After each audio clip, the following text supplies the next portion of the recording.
नमस्कार. वेद मनीच्या investor awareness series मध्ये आपल्या सर्वांचं पुन्हा एकदा मनपूर्वक स्वागत. गेल्या 3 महिन्यांपासून आपण गुंतवणुकीशी संबंधित वेगवेगळ्या विषयांवरती चर्चा करत आहोत, वेगवेगळे विषय समजून घेण्याचा प्रयत्न करत आहोत. गुंतवणूक म्हटल्यानंतर प्रत्येकाला मला व्याज किती मिळणार आणि किती दिवसात किती पैसे माझे होणार असा एक प्रश्न असतो. आधीच्या काळामध्ये दामदुप्पट योजना अस्तित्वात होता. प्रसंगी काही सोसायट्यांमध्ये किंवा बँकांमध्ये तिप्पट योजना पण अस्तित्वात होत्या. तर आत्ताच्या स्थितीमध्ये कमी होणारा व्याजदर लक्षात घेता या योजना तर अस्तित्वात नाहीत, पण अजूनही ते सूत्र मात्र कायम आहे. ते सूत्र आपण समजून घेण्याचा प्रयत्न करूया. आपल्याला आठवत असेल, अल्पबचत योजनांमध्ये एक राष्ट्रीय बचत प्रमाणपत्र किंवा इंदिरा विकास पत्र नावाच्या योजना होत्या. त्यामध्ये हमखास 5 वर्षामध्ये किंवा 6 वर्षामध्ये दामदुप्पट पैसे व्हायचे. म्हणजे 6 वर्षामध्ये जर दामदुप्पट पैसे झाले तर त्याचा रेट ऑफ इंटरेस्ट पडायचा 12%. आता हे कोणत्या सूत्रावर आधारित होतं? तर फायनान्शियल कॅल्क्युलेशन्स मध्ये रूल ऑफ 72 नावाचा एक प्रकार आहे की ज्या फॉर्म्युल्यातून आपल्याला इन्व्हेस्टमेंट पिरियड किंवा रेट ऑफ इंटरेस्ट या दोन्ही गोष्टी आपल्याला कॅल्क्युलेट करता येतात. म्हणजे हा फॉर्म्युला काय आहे? तर जर समजा आपल्याला इंटरेस्ट रेट काढायचा असेल तर 72 divided by period of investment करायचं आहे, म्हणजे आपल्याला रेट ऑफ इंटरेस्ट निघेल. तर हे उदाहरण घेऊन समजून घेऊया आपण की जसं एखाद्या व्यक्तीने इन्व्हेस्टमेंट करताना 12% व्याज मिळेल अशा योजनेमध्ये पैसे टाकले तर त्याचे पैसे किती वर्षामध्ये दामदुप्पट होतील? तर 72 डिवायडेड बाय 12 इक्वल टू 6. म्हणजे याचा अर्थ असा आहे की 12% व्याजाने जर समजा एखाद्या व्यक्तीने पैसे गुंतवले असतील तर 6 वर्षामध्ये त्याची रक्कम दुप्पट होईल. आता याच्या उलट जर समजा आपल्याला करायचं असेल किंवा एखाद्या व्यक्तीने इन्व्हेस्टमेंट केलं आणि त्याला समोरच्यानी सांगितलं की 8 वर्षात तुमचे पैसे दुप्पट होतील, म्हणजे याचा अर्थ काय? तर रेट ऑफ इंटरेस्ट तुम्हाला किती पडला? तर 72 भागिले 8 बरोबर 9. म्हणजे याचा अर्थ की 8 वर्षामध्ये दुप्पट होणार आहे आणि 72 डिवायडेड बाय 8 इक्वल टू 9 म्हणजे 9 रेट ऑफ इंटरेस्ट त्या व्यक्तीला पडला. 8 वर्षामध्ये पैसे दुप्पट झाले म्हणजे रेट ऑफ इंटरेस्ट 9 पडला. तर या पद्धतीप्रमाणे आधीच्या काळामध्ये दामदुप्पट योजना चालायच्या. आता दामदुप्पट योजना नाहीत, पण अजूनही आपण असा विचार करू शकतो किंवा मला माझे पैसे दुप्पट करायचे आहेत, तिप्पट करायचे आहेत किंवा चौपट करायचे आहेत. आताच्या रेट ऑफ इंटरेस्टने भले आपण गृहीत धरू तर किती वर्ष लागतील? तर एक साधं उदाहरण घेऊया की समजा आत्ताचा बँकेचा दर एखाद्या बँकेमध्ये आपल्याला 6% व्याज मिळत असेल तर आपली गुंतवणूक 12 वर्षामध्ये दुप्पट होऊ शकते. तर या कॅल्क्युलेशन प्रमाणे आपण स्वतःला एक प्रश्न विचारून पाहावा की 1980-85च्या काळामध्ये एखाद्या व्यक्तीजवळ जर समजा 1 लाख रुपये असतील तर आज त्या 1 लाखाचे त्यांनी जर समजा 25 लाख रुपये किंवा 30 लाख रुपये तयार केले असतील तर त्यांनी खऱ्या अर्थाने वेल्थ क्रिएशन नाही केलं का? म्हणजे 30 वर्षामध्ये जर समजा मी 1 लाखाचे 30 लाख रुपये करतो आहे तर मी खूप मोठी वेल्थ क्रिएट करतो आहे आणि मला रेट ऑफ इंटरेस्ट पण चांगला मिळतो आहे.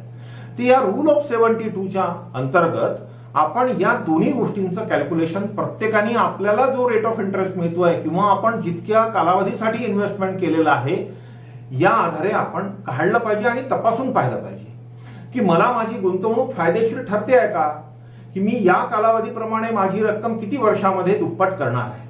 आपण एक उदाहरण पाहूया प्रत्यक्ष. म्हणजे जर समजा बँकेचा रेट आत्ताच्या स्थितीमध्ये आपल्याला 5% मिळणार असेल तर आपले पैसे दुप्पट व्हायला 14.4 इयर्स लागतील. तेच जर आपला रेट ऑफ इंटरेस्ट 6% असेल तर आपले 12 वर्षामध्ये पैसे दुप्पट होतील. आज आपण 8% प्रमाणे जर इन्व्हेस्टमेंट करणार असू तर आपल्याला 9 वर्षामध्ये दामदुप्पट आपले पैसे होतील. जर आपण 10% रेट ऑफ इंटरेस्टने पैसे ठेवले तर 7.2 इयर्स मध्ये आपले पैसे दुप्पट होतील. आणि जर समजा आपल्याला एखाद्या गुंतवणुकीवरती 12% व्याज मिळालं असेल तर आपले 6 वर्षामध्ये पैसे दुप्पट होतील. आता या कॅल्क्युलेशन प्रमाणे आपण एक साधं उदाहरण घेऊ की पुढच्या 30 वर्षामध्ये आपण किती पैसा जमा करू शकतो. म्हणजे पॉवर ऑफ कंपाऊंडिंग हा जो विषय आहे हा रूल ऑफ 72च्या अनुषंगाने आपल्याला विचार करण्याची गरज आहे. आता यामध्ये एक उदाहरणादाखल आपण 12% म्हणजे सोयीचं होईल म्हणून 12% रेट ऑफ इंटरेस्ट घेऊ. आताच्या स्थितीमध्ये कुठेही 12% इंटरेस्ट अस्तित्वात नाही, पण आपण फक्त उदाहरण समजून घेण्यासाठी म्हणून या ठिकाणी 12% रेट ऑफ इंटरेस्ट गृहीत धरतोय. आज एखाद्या व्यक्तीजवळ 1 लाख रुपये आहेत आणि त्यांनी ते 12%च्या हिशोबाप्रमाणे गुंतवणूक करायचं ठरवलं तर त्याचे 6 वर्षामध्ये रूल 72 प्रमाणे 6 वर्षात दुप्पट होतील. म्हणजे 1 लाखाचे 2 लाख झाले. मग 2026 मध्ये त्याने पुन्हा इन्व्हेस्टमेंट केलं तर ते 4 लाख झाले 2032 मध्ये. मग 2032 मध्ये त्यांनी 4 लाख इन्व्हेस्ट केले तर ते झाले 8 लाख रुपये. 2038 मध्ये म्हणजे 6 वर्षानंतर पुन्हा त्यांनी 8 लाख रुपये इन्व्हेस्ट केले ते 2044 मध्ये 16 लाख रुपये झाले. 2044 मध्ये त्यांनी पुन्हा 16 लाख रुपये इन्व्हेस्ट केले ते 32 लाख रुपये होतील. आणि 2050 मध्ये त्या 32 लाखाची त्याला मॅच्युरिटी मिळेल 64 लाख रुपये. म्हणजे पुढच्या 30 वर्षामध्ये त्यांनी 1 लाखाचे 64 लाख रुपये केले. पॉवर ऑफ कंपाऊंडिंग हे आहे. आइन्स्टाईन जो महान शास्त्रज्ञ होऊन गेला त्यांनी असं म्हटलंय की चक्रवाढ व्याज हे जगातलं 8वं आश्चर्य आहे. मग त्या चक्रवाढ व्याजाचा आपण आपल्या गुंतवणुकीच्या संदर्भामध्ये नक्की उपयोग करून घेतला पाहिजे. म्हणजे जर समजा आपण जगभरातल्या गुंतवणूक तज्ञांचा इतिहास पाहिला तर पहिल्या 10 वर्षात 20 वर्षात प्रसंगी 30 वर्षामध्ये आपल्याला काही फारसं रिटर्न मिळणार नाही, पण 30 वर्षानंतर जे काही मिळेल ते इतकं कंपाऊंडिंगचा इफेक्ट इतक्या मोठ्या प्रमाणामध्ये होईल की आपल्याला चांगला पैसा मिळू शकेल आणि आपण श्रीमंत होऊ शकू. तर अशा पद्धतीने आपण हा विषय समजून घेणं महत्वाचं आहे. एक छोटीशी गोष्ट आपल्याला सांगतो. बुद्धिबळाचा खेळ आपण प्रत्येकाने पाहिला आहे. या बुद्धिबळाच्या खेळामध्ये 64 घरं असतात. एक राजा होऊन गेला. त्या राजाला दुर्धर असा आजार होता. तर अनेकांनी प्रयत्न केले पण काही साधलं नाही. एक वैद्य त्या गावावरून चालला होता. त्याला कळलं की इथल्या राजाला एक आजार झालेला आहे. तो म्हणाला की मी या राजाला चांगलं करून देतो. आणि सुदैवाने त्याला यश आलं आणि तो राजा चांगला झाला. राजाने विचारलं त्या वैद्याला की तुला काय हवंय. तर तो असं म्हणाला की काही नाही म्हणे तरी काहीतरी घे तू. तर तो म्हणाला मला बुद्धिबळाच्या खाण्या इतके धान्य द्या, प्रत्येक खाण्यात तुम्ही दुप्पट करत जा. आपण कल्पना करू शकत नाही